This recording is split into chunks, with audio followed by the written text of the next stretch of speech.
Hola, hola segundo, ¿cómo estamos? Espero que bien. Fue bueno verlas esta semana, así que estoy contenta. Hoy día, como les dije, tenemos nuestra clase sobre la Segunda Guerra Mundial. Si no me equivoco, es la clase 5. Em, Aquí quiero hablar de estos temas. Espero que esta clase quede cortita. Me estoy como yendo en volada con las clases, están como durando mucho. Pero como esta es una clase más o menos entretenida, yo sé que es un tema que a ustedes les gusta bastante y que estuvieron esperando, de hecho lo pidieron. Vamos a tratar de ir sentando en algunas ideas. Mi idea actual es hablar de la guerra mundial en esta clase y la que viene ver las consecuencias. Y ahí daríamos por finalizado la primera mitad de esta unidad. Y después nos vamos a ir netamente a lo que está ocurriendo en este periodo, pero en Chile. Pero vamos de poquito. ¿Qué me interesa aquí? Si usted se acuerda, y espero que haya visto mis clases sobre los gobiernos totalitarios, se va a dar cuenta de que tenemos como un mapita armado. Tenemos varios personajes funcionando y tenemos varias ideas que se están llevando a cabo. Entonces, vamos a darnos cuenta que esta guerra mundial no aparece de la nada. Tenemos ya como es lo que se veía venir. Vamos a verlo ordenado en cuatro partes. Primero vamos a ver todos los antecedentes de la guerra, o sea, por qué ocurre esta guerra, o a largo plazo incluso, porque vamos a ver que hay hechos coyunturales que desarrollan una guerra, pero también muchas cosas del pasado que van a empezar a acarrear y empujar esta idea de guerra. Luego vamos a ver las etapas. La guerra en sí tiene tres etapas diferentes que nos va a ayudar un poco a tratar de estructurar esto, porque en realidad es como complicado, pero usted sabe, yo lo particiono en pequeñas partes para que usted sea más fácil de entender. Vamos a ver cómo está ordenado este nuevo mundo y finalmente vamos a ver por qué esta guerra es tan distinta a todas las demás. Recordemos que la Segunda Guerra Mundial es quizás la guerra más documentada y la guerra que más se estudia. Y sin ir más lejos, Hitler debe ser, después de Jesús, el personaje que más uno recuerda en la historia de la humanidad. Así que, ¿por qué? ¿Por qué esta Segunda Guerra es tan grande? ¿Por qué es tan importante? Vamos, antecedentes. Yo considero tres antecedentes fundamentales. Y claramente usted puede ver aquí, me faltó una T, dice Hitler. Bueno, Hitler, vamos a modificarlo en algún momento. Primero, las relaciones internacionales no estaban en los mejores términos después de la Primera Guerra. Si usted se acuerda, Alemania dejó de ser un imperio, muchos de los imperios desaparecieron, apareció la República de Weimar, y como que muchos empezaron a haber tensiones y dificultades entre los países. Recordemos que la Primera Guerra Mundial no terminó bien para todos.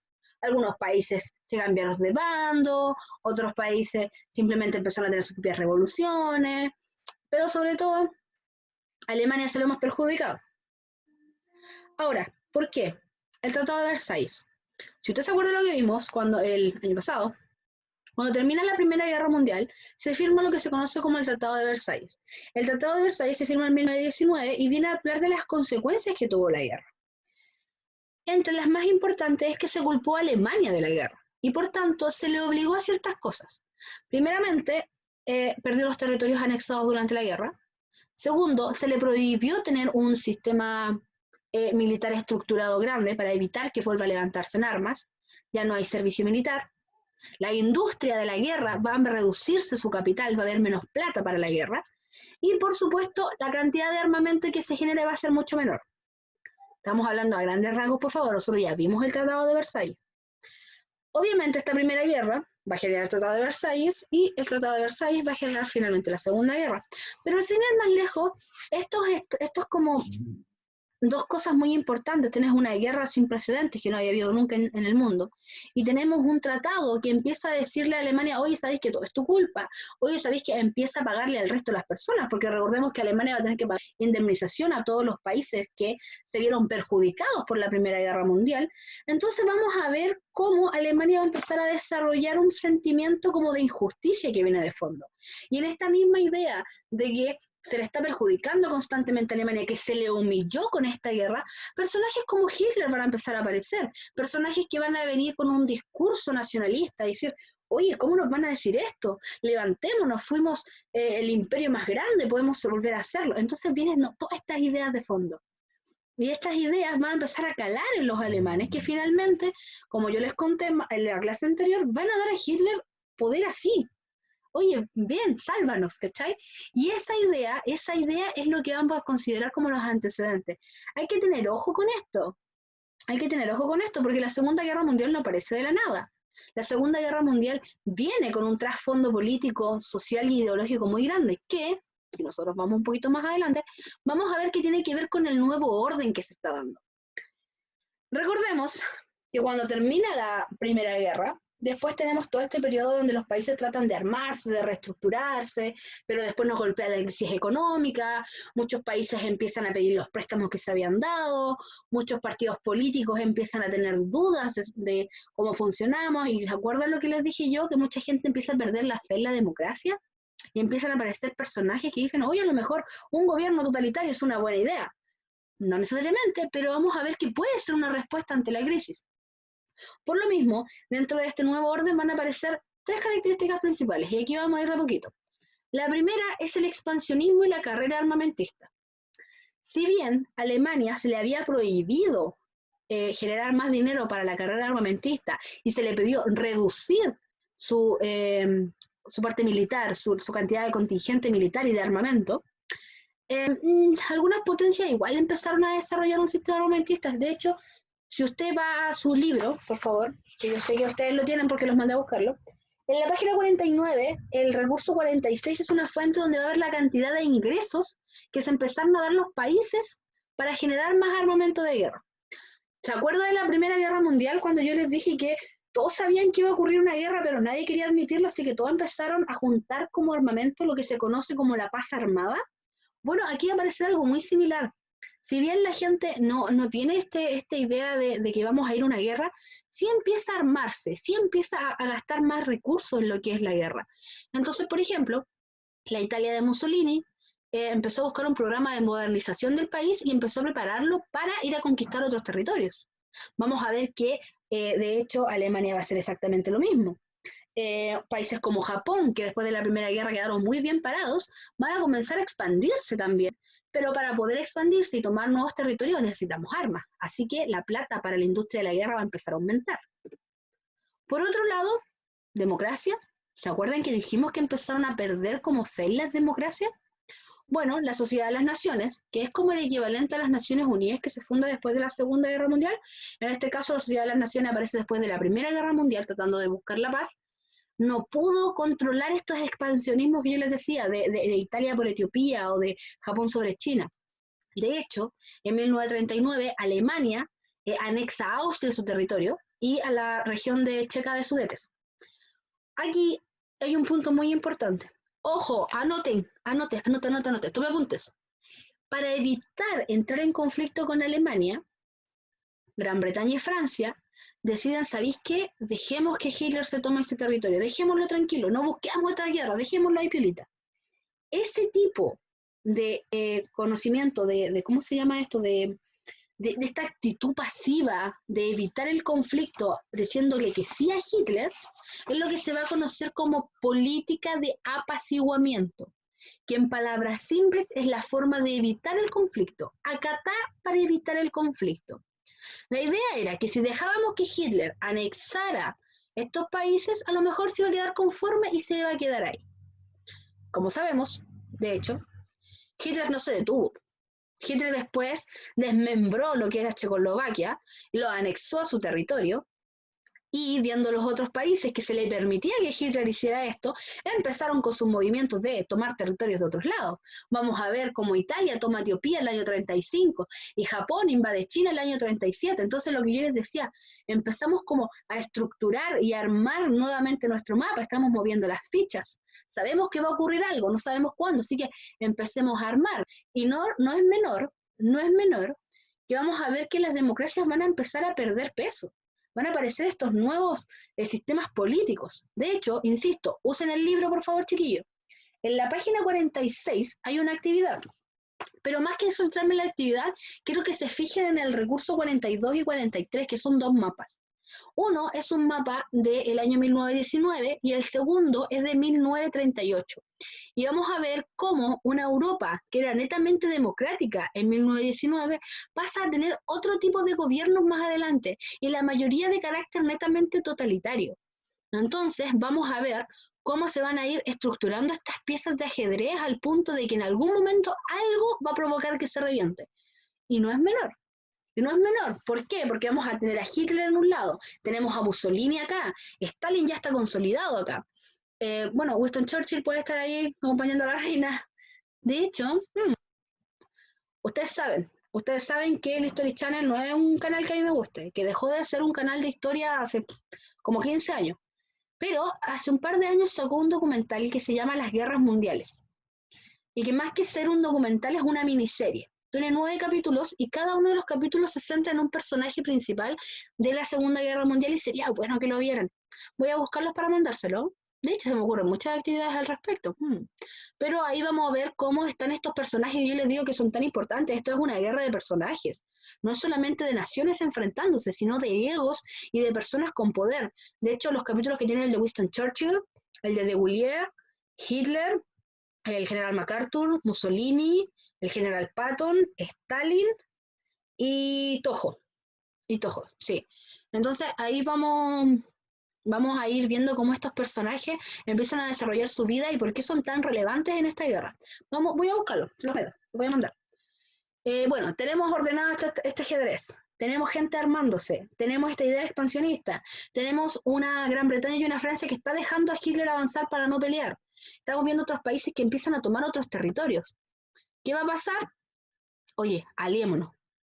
Estamos viendo que Hitler se está volviendo loco. Es necesario hacer alianza. Así que la primera de ellas va a aparecer en 1936, donde Alemania, si usted aquí puede ver a Hitler con Hirohito, emperador de Japón, que van a empezar a generar un pacto. Este pacto se va a llamar el Pacto Anticomintern o el Pacto Anticomunista. Luego, más adelante, vamos a ver cómo Italia se adhiere, pero sabemos que Italia es nuestro comodín que se mueve de un lado para otro. Este pacto de 1940 va a dar forma a lo que se va a conocer como el eje Berlín-Roma-Tokio, que en algún momento va a ser el eje. Por otro lado, en 1939, Alemania también firmó un pacto con la Unión Soviética, lo cual es muy extraño para algunos. ¿Por qué? Porque claramente Hitler tiene unas propuestas que son anticomunistas, entonces obviamente los soviéticos vienen a chocar contra esto. Pero Hitler entendía que para evitar los conflictos no podéis tomarte con un espacio muy grande, sobre todo un espacio bélico como es Rusia. Así que mantengamos con un pacto de no agresión. Yo no te voy a atacar, tú no me ataques a mí, no somos amigos, pero no vamos a estar peleando. Esta línea de pactos va a generar que más adelante Francia y Gran Bretaña se den cuenta, oye, ¿sabéis que están todos aliando? Va a venir algo grande, están todos armados, hagamos algo, aliémonos, ya. Y Gran Bretaña y Francia van a generar lo que van a ser conocidos como los aliados. Más adelante Estados Unidos se va a sumar y vamos a ver cómo estas políticas de alianza se van a ir modificando y generalmente van a llevar a que termine la guerra de la forma en que terminó. Tenemos todo este mapa global nuevo. Tenemos todas las características claras para que esto ocurra. ¿Qué pasó? ¿Qué pasó? ¿Por qué tenemos esta guerra? Pues bien, y ojo aquí, por favor, tome apuntes, por favor, están las fechas, me interesa que vean esto.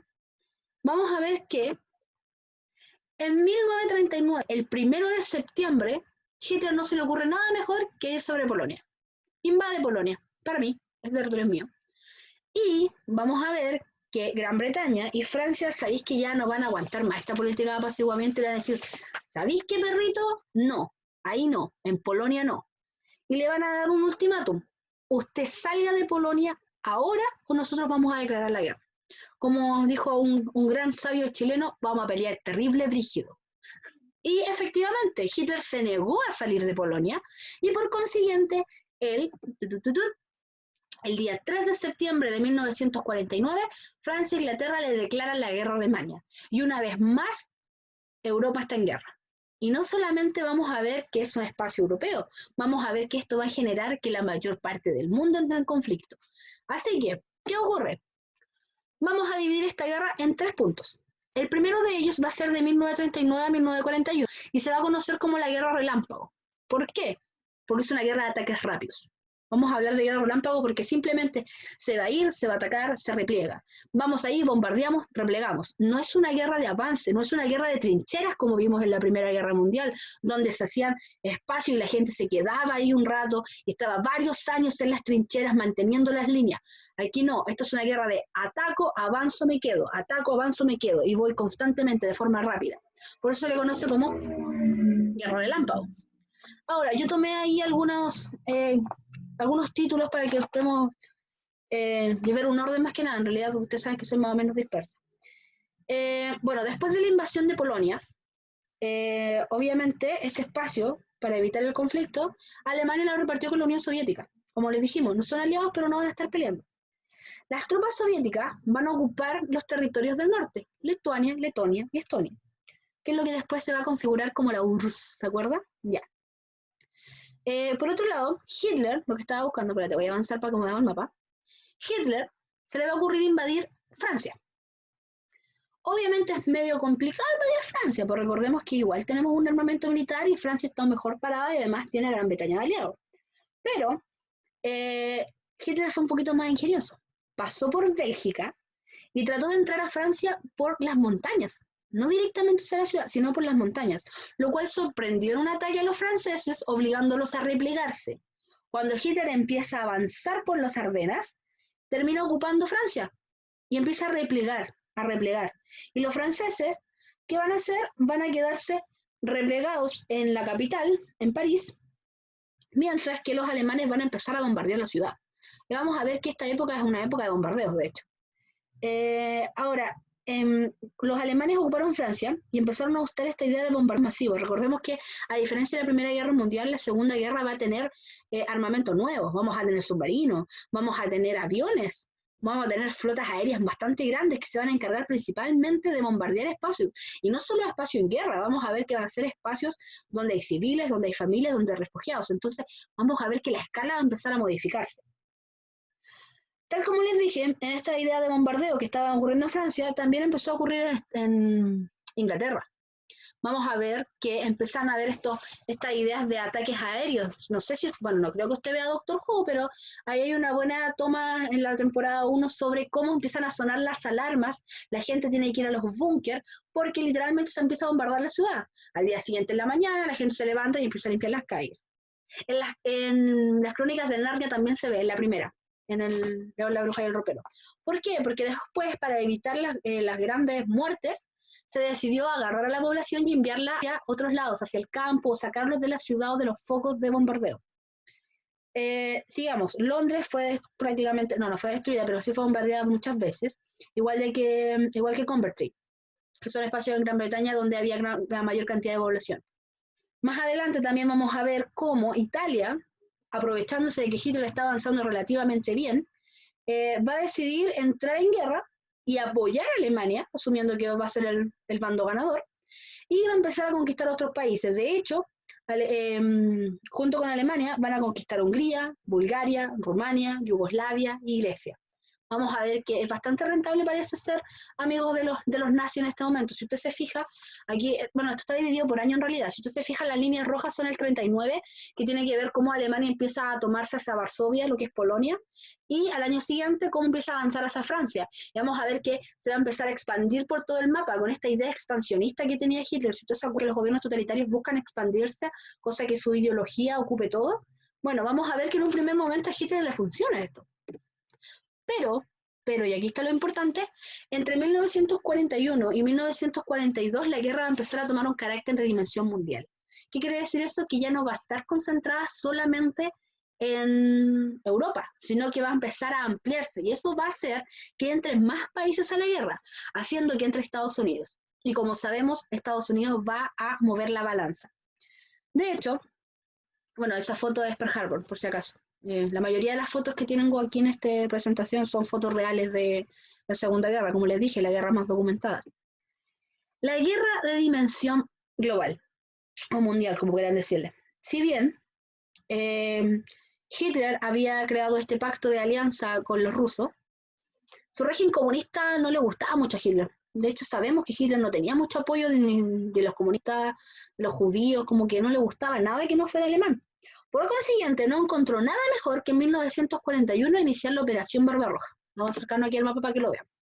¿Cuál era la idea? La Operación Barbarroja fue creada el 22 de junio de 1941 y la idea era separar el ejército alemán en 3 frentes. La idea era atacar Leningrado, Moscú y Kiev.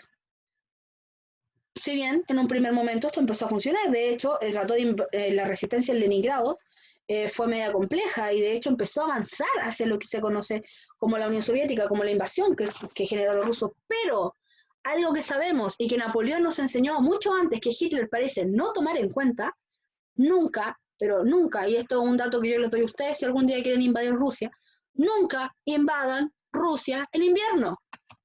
Si bien parte en junio esta invasión, vamos a ver que se empieza a alargar el periodo.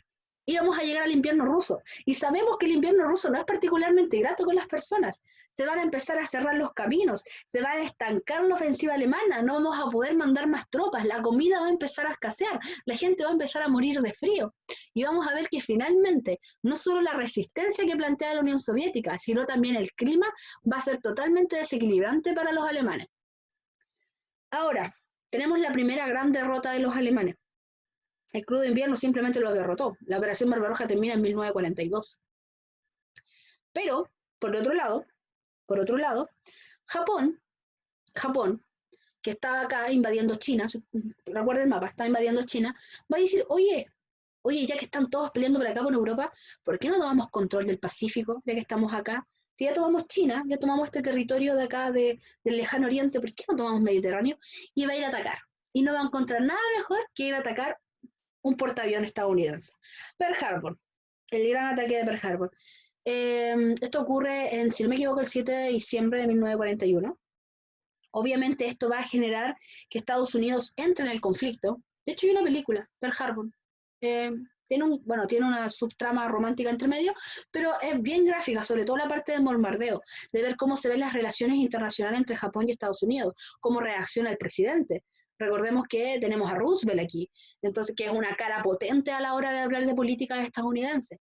Y vamos a ver cómo este ataque va a hacer que Estados Unidos diga, ¿sabéis que lo que puedo mantener al margen de esta guerra? Igual como pasó en la Primera Guerra Mundial con el hundimiento del Lusitania, y va a decir, ¿sabéis qué? Ya, vamos a entrar aquí.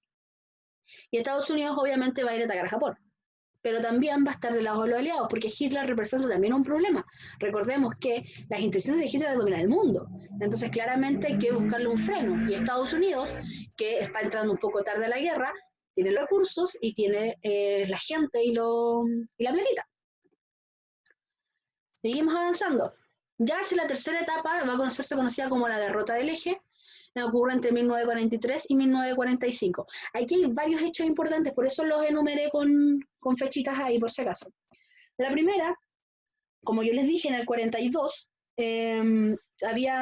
las tropas simplemente fueron derrotadas, las tropas alemanas en Rusia, empezaron a morirse de hambre, entonces fueron como la gran derrota, pero finalmente en el año 43, en Stalingrado, los soviéticos echan a todos los alemanes y deciden avanzar hacia Alemania.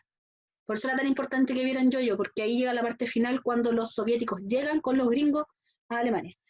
Ya, pero volvamos a esto. En 1943, los aliados, que ahora van a estar juntos por Estados Unidos, Francia y Gran Bretaña, van a hacer lo que se conoce como el desembarco de Normandía, el día D, que es como, insisto, vean películas, ahí está todo. Rescatando al soldado Ryan parte con el desembarco de Normandía, quizá una de las mejores representaciones de lo que ocurrió ese día. Vamos a ver cómo el ejército va a desembarcar en Normandía sumándole al avance del ejército y haciendo que Alemania se repliegue. Alemania, que se estaba expandiendo por Francia, por Polonia, por Bélgica, tratando de llegar a la Unión Soviética, va a empezar a achicarse y volver hacia lo que es Alemania.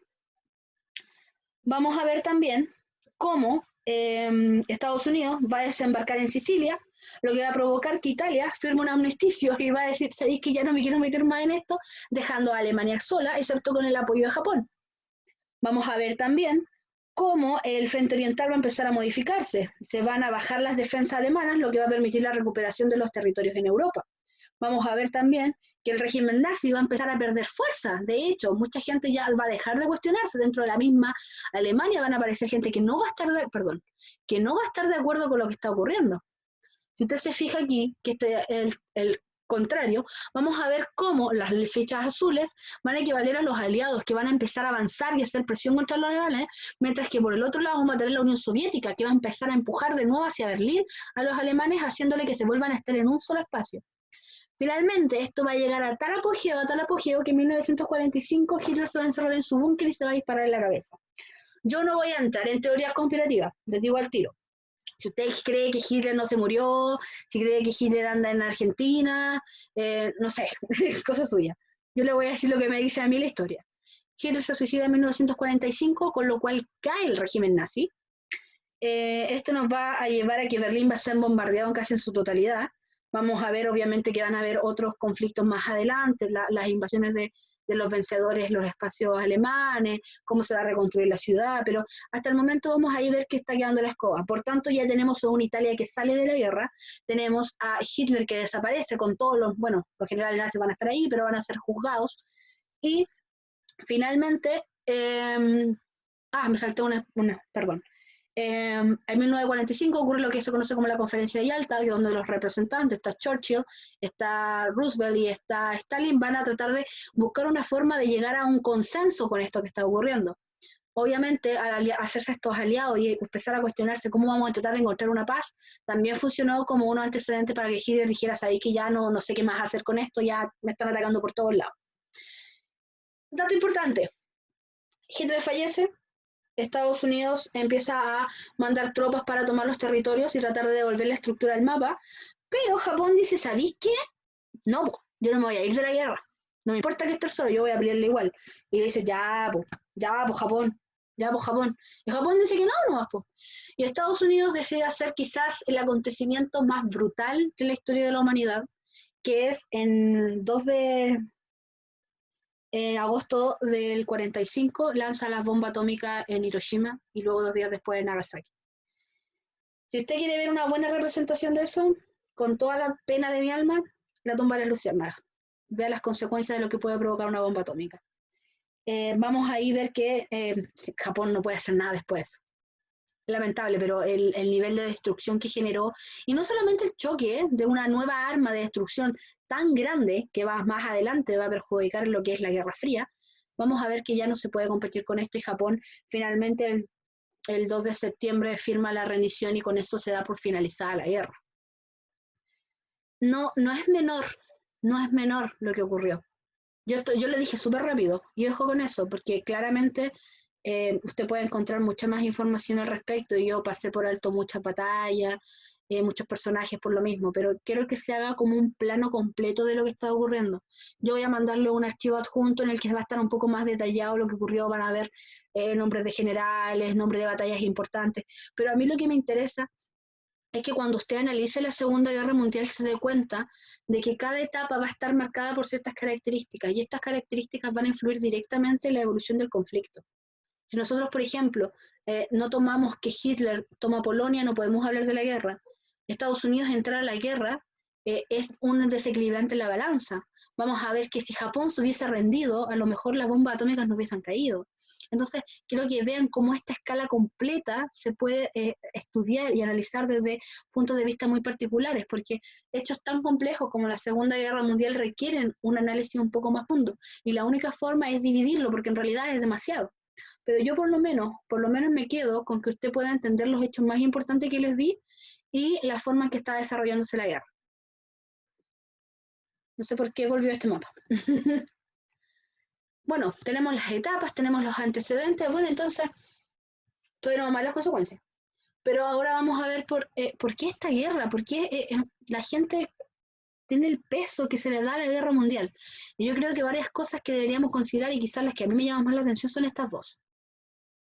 Esta es una guerra sin precedentes, primero, por las nuevas armas.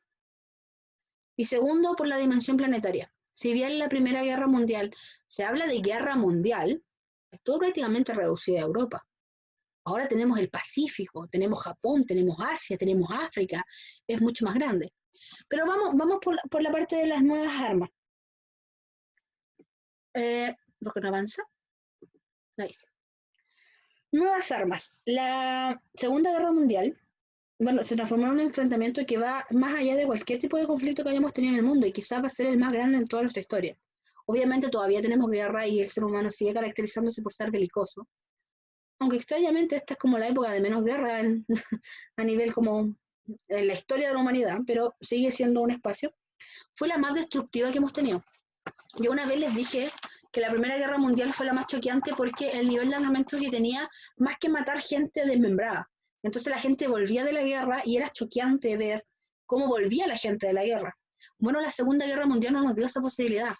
La Segunda Guerra Mundial tuvo un carácter destructivo mucho más grande, tuvo un carácter de destrucción mucho más grande, sin ir más lejos, piense la bomba atómica. Bueno, vamos a ver cómo los bombardeos masivos van a aparecer como una de las grandes cosas y quizás una de las cosas más críticas van a ser los campos de concentración. Eso es algo que no se había visto antes. Bueno, los soviéticos tenían las gulag, que también las vimos. Pero en el caso de la existencia de estos campos de concentración, que son espacios de tortura sistemáticas de grupos de personas, eso es algo, pero nunca te he visto. O sea, es algo que es choqueante, es otro nivel de escala a la hora de hablar de los armamentos y en general de la forma en que vamos a atacar socialmente a la población.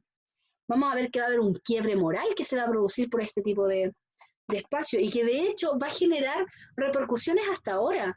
Muchas generaciones europeas que vinieron después todavía tienen el sentimiento que generó estos campos de concentración. Piensa que, por ejemplo, no sé, descendientes de Hitler, ¿quién quiere tener apellido Hitler? ¿Cachai? O sea, vamos a ver que hay un trastorno moral y un daño y una llaga que va a estar constante en la historia de Europa por lo que ocurrió en este periodo de guerra. Esta guerra no fue tan larga, fue del 39 al 45, 6 años, pero vamos a ver que el peso histórico y el daño que se genera es increíblemente mayor.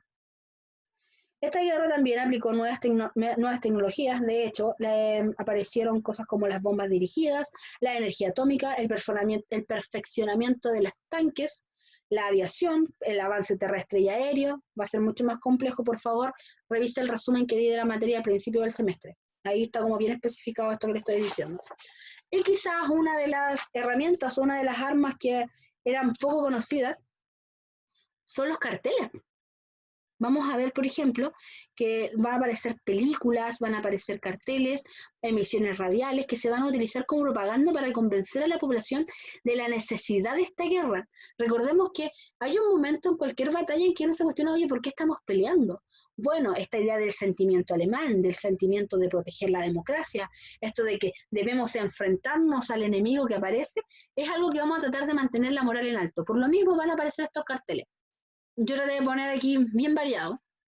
Tenemos el clásico We Can Do It, que tiene que ver con esta idea de que las mujeres van a tener que entrar ahora tanto a la guerra como a las industrias para llenar esos espacios que los hombres dejaron de lado.